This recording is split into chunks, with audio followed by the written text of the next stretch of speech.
Fais-le pour ta gloire. Fais-le pour ton honneur. Nous avons ainsi demandé avec foi. Au nom de notre Seigneur et Sauveur Jésus-Christ. Amen. Nous pouvons nous lever pour lire la parole de Dieu. Exode chapitre 12.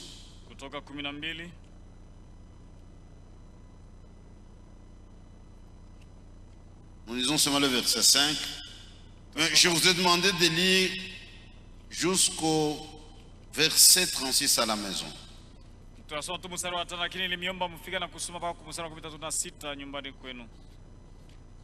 sera un agneau sans défaut mâle.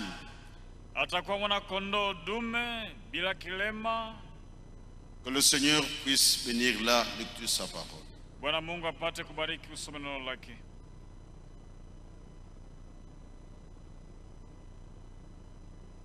Nous allons faire une petite comparaison entre l'agneau pascal et le Seigneur Jésus-Christ. Dans l'Ancien Testament, c'était un type. Nous avons la réalité. Il y a beaucoup de pensées à développer, mais on ne saura pas le faire. J'ai ciblé quelques pensées seulement.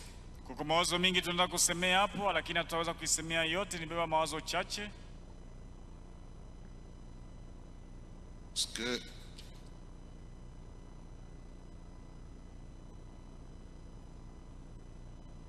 hier, il y a une pensée sur laquelle je n'ai pas beaucoup insisté.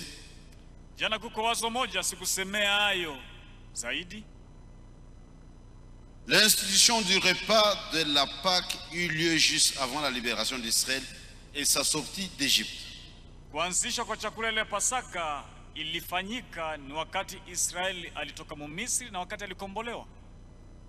Juste avant la libération.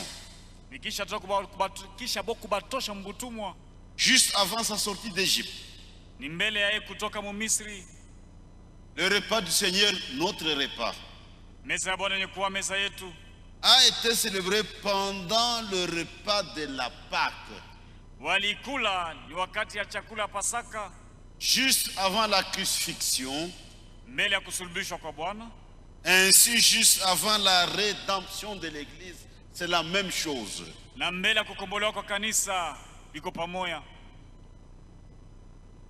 Il y a des écritures. Luc 22, 14 à 16.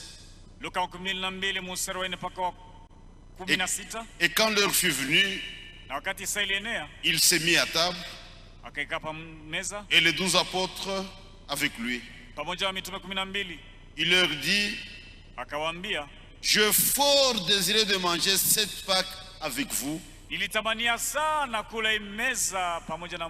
avant que je souffre. Car je vous dis que je n'en mangerai plus jusqu'à ce qu'elle soit accomplie dans le royaume de Dieu. Au verset 7 à 13, il nous est relaté que Jésus envoya Pierre et Jean avec cet ordre: allez apprêtez-nous la Pâque afin que nous la mangions. Et lorsqu'il fut arrivé auprès du maître de la maison, ils dirent: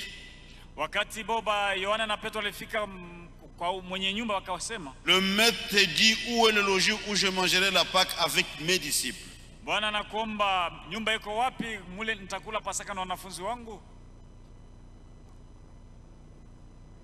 Ça se passe dans les mêmes circonstances.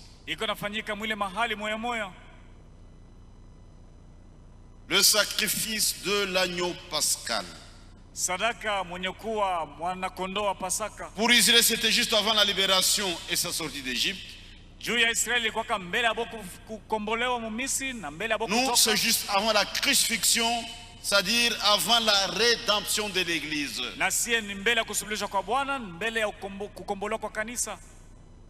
Et c'est un type de la rédemption par le sang. Ça, vous devez retenir par cœur. Unapaswa kujua maneno kwa moyo wenu. Le salut, la rédemption, le rachat a un prix. Wokovu, ukombozi iko na bei. Dieu exigeait du sang. Mungu alikuwa kana lomba, alikuwa shurutisha damu. Et il fallait payer le prix. Na ipasha kulipa ile deni. Et Jésus a payé le prix. Na Yesu alilipa ile bei. Il a versé son sang. Akamwanga damu yake. L'agneau de la Pâque, mwana kondoo wa Pasaka, était sacrifié comme substitut. Bali musulubishaka kama vile kitu cha kubeba fasi. Substitut c'est quoi? Substitut maana yake ni nini? C'est une personne ou une chose qui remplit la fonction d'une autre personne ou une autre chose. Ni mtu au kitu iko na beba fasi ya mtu au kitu kingine.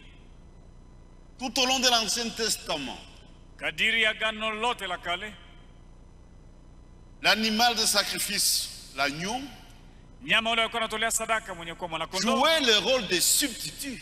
Ndio kwa kanabeba fasi ya mtu. On attendait quelque chose de meilleur. Tulikuwa kanangojea kitu kizuri sana kikamilifu. Regardez déjà au jardin d'Éden.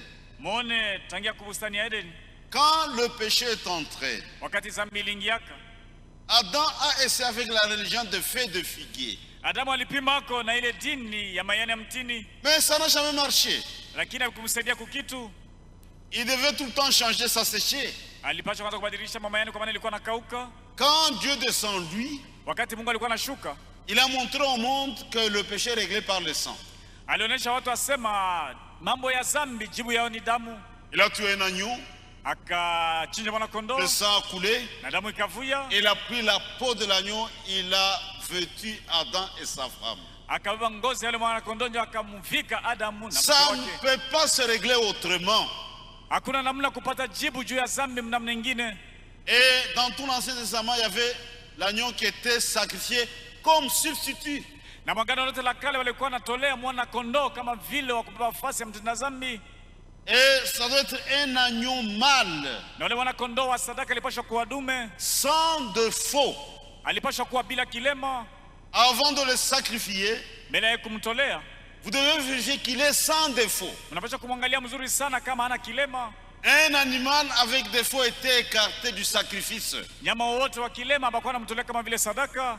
J'aime que cela vous pénètre. C'était une ombre, un type. On devait bien l'examiner. Être sûr qu'il est sans défaut. Un mâle, pas une femelle. C'est une ombre, un type. Lisez avec moi Ecclésiaste chapitre 7.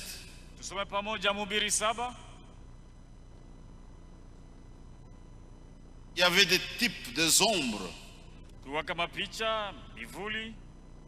dans l'Ancien Testament. Ecclésiaste 7, le verset 28.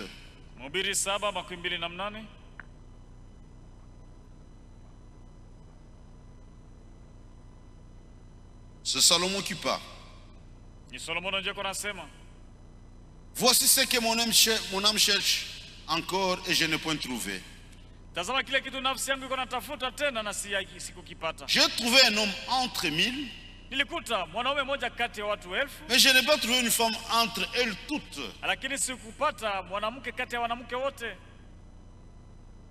Sans rapport avec cet homme-là, sans faute. Dit, entre 1000, j'en ai trouvé un. Mais je n'ai pas trouvé une femme entre elles toutes. L'agneau était sacrifié comme substitut. Ça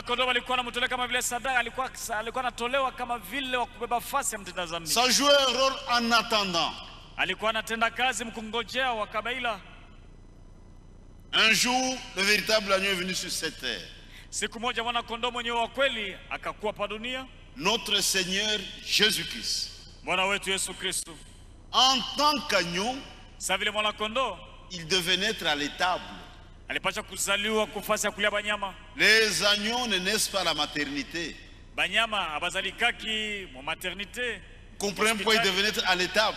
Mnapaswa kuelewa jua ni kuzaliwa fasi ya banyama. Dieu respecte la nature, Dieu respecte sa parole. Mungu anaheshimia kama asili yake, maumbile kuna shida. Parmi les animaux, katikati ya banyama, kati ya banyama. Et le monde religieux était sous-informé. Na dunia ya kidini haikujua ile mambo. Jésus étant la parole, Yesu mwenye kuwa neno, il n'est pas allé vers le pharisien. Hakwenda kwa Farisayo. Il est allé vers le prophète Jean-Baptiste. Lakini alienda kwa nabii Yohana Mbatizaji. Parce que la parole vient au prophète. Kwa maana neno linamwendea kwa nabii. Seul Jean était capable de présenter Jésus correctement. Ni mpaka tu Yohana ndiye alikuwa na ile uwezo ya kumuonesha. Et quand il a vu, dit voici l'agneau de Dieu alisema tazama mwana kondoo wa Mungu qui ôte les péchés du monde. Ambaye kuondoa dhambi ya dunia. Jusqu'au Seigneur Jésus-Christ, le péché était couvert. Kufikia paka na kwa Bwana Yesu Kristo dhambi yote ilikuwa inafunikwa. Les sangs de bêtes couvraient les péchés. Ndani ya wanyama alikuwa anafunika dhambi. Mais lui vient pour maintenant ôter les péchés. Lakini Yesu alikuja juu kuondosha dhambi. C'était l'agneau parfait. Alikuwa ni mwana kondoo kamilifu. Dis voici l'agneau de Dieu. Sasa tazameni mwana kondoo wa Mungu. Jésus-Christ est l'agneau de Dieu. Yesu Kristo ndiye mwana kondoo wa Mungu. Il y a eu de bêtes. Kulikuwa banyama. Un animal innocent donnait sa vie à la place de l'homme. Nyama ule kutenda dhambi alikuwa anatoa uzima yake pafasi ya mtu. Au lieu que l'on puisse mourir, la bête mourait à la place de l'homme. Bali ya mtu kufa binadamu, nyama alikuwa anakufa pafasi yake. En attendant l'agneau de Dieu. Ugonja mwana kondoo wa Mungu. Et Jésus a été présenté comme agneau de Dieu par le prophète. Na Yesu alionyeshwa ku dunia kama vile mwana kondoo wa Mungu kupitia kwa nabii. Mais le clergé l'appelait Belzébul. Na wakuu wa kanisa walikuwa wanamuita Belzebul. Le chef de démons, un imposteur, toutes sortes de noms. Mais le prophète l'a présenté correctement. Et il a vécu parmi les hommes une vie sans reproche. Lui seul pouvait dire au peuple: qui pourra m'accuser d'incrédulité? On n'a rien trouvé de faux en lui. Même ses ennemis étaient incapables de trouver une faute en lui. Il n'y avait que de fausses accusations. Il a dit qu'il va détruire les temples. Et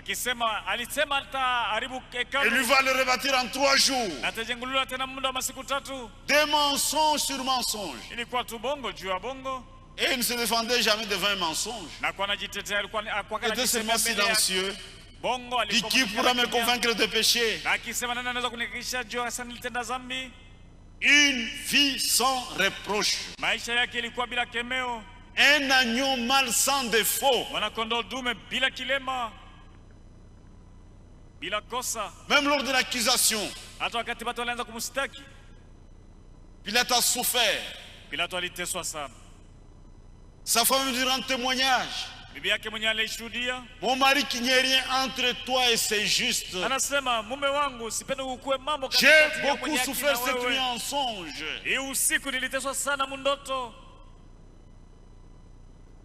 Il n'a trouvé aucun crime. Il a même demandé un bassin d'eau. Je me lave maintenant les mains. Je suis pur du sang de cet homme.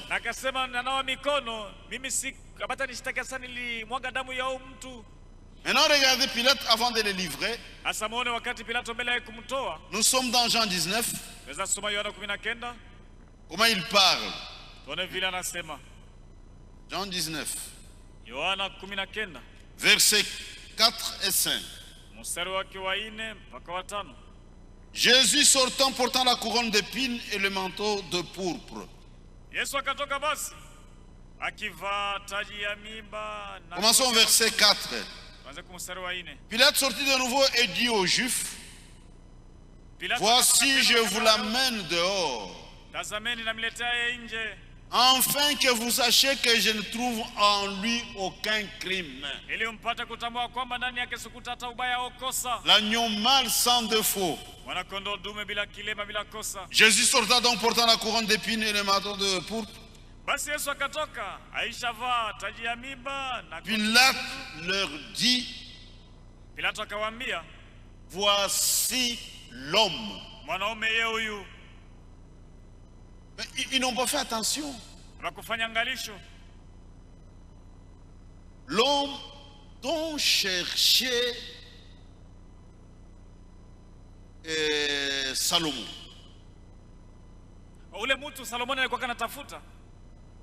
J'ai regardé parmi les hommes, j'en ai trouvé un.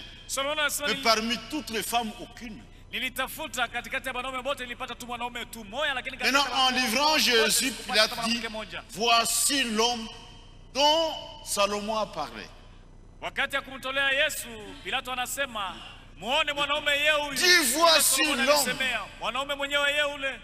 Je suis un homme. Tu es un homme. Nous sommes des hommes. Mais l'homme c'est Jésus. Voici l'homme. Peut-être lui ne comprenait pas ce qu'il disait. Dis, voici l'homme. Le seul homme zéro faute s'appelle Jésus. Il faut que cela nous pénètre. En réalité, nous sommes tous des pécheurs sauvés par grâce. Le seul homme zéro faute c'est Jésus. Voici l'homme. L'homme Jésus-Christ. C'est pourquoi le grand apôtre Pierre, dans sa première épître, au premier chapitre, le verset 18 et 19. Regardez comment Pierre écrit aussi. Pierre. Un Pierre.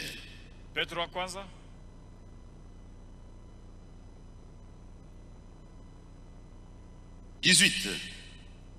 Vous savez que ce n'est pas par des choses périssables, par l'argent ou de l'or que vous avez été rachetés de la vaine manière de vivre que vous aviez hérité de vos pères.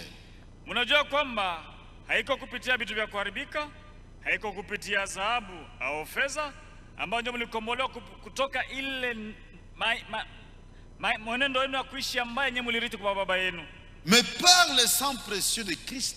Lakini mliokolewa na kukombolewa kupitia damu ya bei ya Kristo. Comme d'un agneau sans défaut et sans tache. Sa vile ya mwana kondoo bila kilema na bila doa. Jésus a payé un prix. Yesu alilipa bei. Il a versé son sang précieux. Alimwanga damu yake ya bei. Un agneau sans défaut et sans tache. Mwana kondoo bila kilema, bila kosa. L'agneau pascal préfigurait le Seigneur Jésus-Christ. Mwana kondoo wa Pasaka ilikuwa kionyesho kia Bwana Yesu Kristo. C'était une préfiguration. Ilikuwa kionyesho. C'était une ombre. Ilikuwa kimvuli pour la libération d'Israël.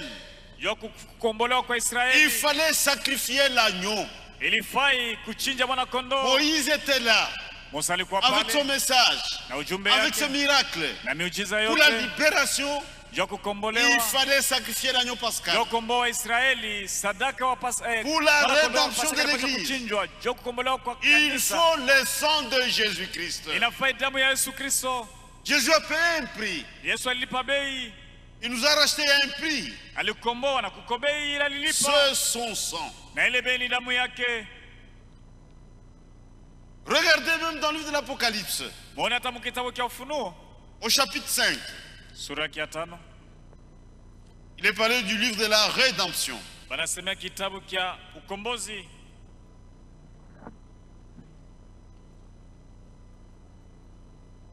Depuis le verset 5. L'un des vieillards me dit, ne pleure point.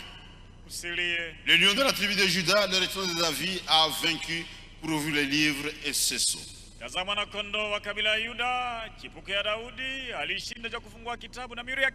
vieillard lui parle du lion de la tribu de Juda. Mais quand il regarde, il ne voit pas le lion. Il voit un agneau qui était là comme immolé. L'agneau qui baignait dans son sang. Regardez comment Jésus est présenté dans la rédemption. C'est un agneau, ni mwana kondoo comme mkombozi, immolé. saa mwenye kuchinjwa. 9. Mstari wa 9 wa 9, Il chantait un cantique nouveau en disant, walikuwa wakimba mwimbo mpya tu wakisema, es digne de prendre le livre wewe unastahili kubeba kitabu et d'en ouvrir le sceau, na kufungua mihuri, car tu as été immolé kwani ulichinjwa et tu as racheté pour Dieu par ton sang na ulikomboa juu ya Mungu kwa damu yako des hommes de toute tribu, watu wa kabila yote, de toute langue, wa lugha yote, de tout peuple wa mataifa yote, et de toute wa nation. jamaa yote na mataifa yote. Il l'a racheté par son sang. Alikomboa kwa